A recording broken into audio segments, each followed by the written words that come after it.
ඔට්ටු කුලමේ වැවෙන් වතුර 4යි වෙන සම්පූර්ණ කලාපය දුන්නා කියලා. හෝටා කුඹුරු මෙච්චරයි අර ගන්න එහෙම කියලා මේ අහවල් වන්නේට දුන්නා කියලා.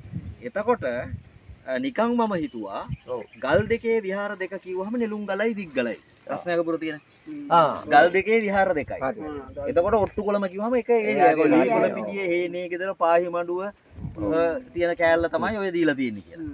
එහෙම තමයි සංකේතවත් වශයෙන් ඒක මෙහලා තියෙන්නේ. ඔව් ඔව් ඔව්. ඒක නිකන් මම ඒක බැලුවාම මට වෙච්ච දෙයක් ඒක. ඒ කියන්නේ මේ ඒ මල්ල විත්තිපොතේ ඒවා තියෙනවා. මේ ඔය ආත්ති කුලම තියෙනවා. දැහැන්නේකම තියෙනවා. වඩික මංගාව තියෙනවා. දුන්න තියෙනවා නිකන් ගණනාත බේසේකර මහත්තයාගේ පොතේ තියෙනවා. මම එතකොට තව තියෙනවා මෙහෙන් මේ කොටවැරේ කැලි කීපයක් තියෙනවා මට මතක නැහැ. මේ දැහැන්නේකම සීමාවක් තියෙනවා. සීමාවේ තියෙනවා. ඔලු පැලියාවේ ඒ හරිය තියෙනවා. ඒ ඔලු පැලියාව විතරනේ අර පැත්තේ තියෙනවා. මොකද්ද මේ අඩිගාව. හඩිගාව තියෙනවා. අඩිගාව පුරු. ඔව්. ඒ වැව් ගැන. ඔව් වැව් ගැන තියෙනවා. ඔව් මේ මොන්නෑ කුලම තියෙනවා.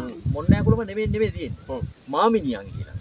ඒ අර ඒව කියලා වායිදා. මාමිනිය වගේ තියෙනවා. එතකොට මොන්නෑ කුලම කියලා අපි අද පාවිච්චි කරලා පස්සේ තමයි ඒක නම් වෙනස් වෙලා තියෙන්නේ. මුලින් කියලා තියෙන්නේ මාමිනියංග කියලා. මාමිනියංග. මාමිනියංග ඒක මොන්නෑ කුලම වුණා. පස්සේ ඒක මාමිනියංග මොන්නෑ කුලම වුණාද නැත්නම් මෙලින්ම මොන්නෑ කුලම වුණාද කියලා අපි දන්නේ නැහැ. මොන්නෑ කුලම උනේ ද්‍රවිඩ බලපෑමත් එක්කනේ. ඒ කියන්නේ සමහර කියන්නේ යවනේ.